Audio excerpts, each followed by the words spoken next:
Göge uçmakka kepterler. Çıkıp balkona irbilen yine sen hakta fetirler. Yazgılım bilen karalap defteri. Mana sen mehrin yetmedi. Otuyon oylanıp hem içime gepledi. Meni söymensin, aklıma virüs yali giripsin eyyemsin. Mana ginlik gerek, mana sabır gerek, mana sen gerektin. Sensiz çıkmadı canım, yönü ruhum ölüptür. İçimde kıyamet boluptur.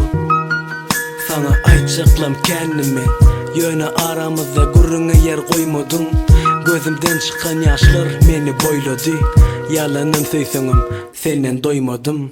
Yağmurlu hava dinç verer bana. Acı kofe bilen kanyak damcaları. Müslüman aydımları dinç verer bana.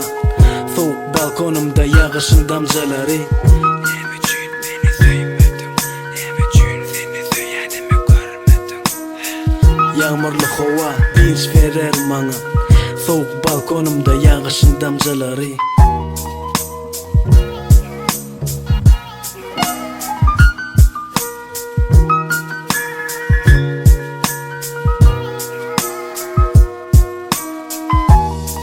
Gözlerime yine sil gelir.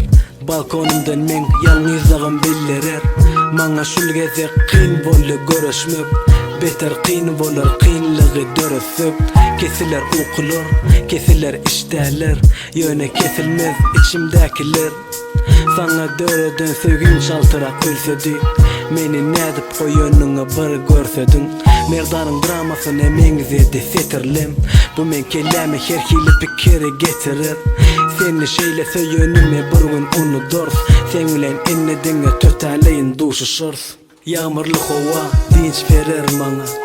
Acı kofe bilen kanyak damcaları. Müslüman aydımları dinç verer bana. Soğuk balkonumda yağışın damcaları. Ne için beni söylemedin?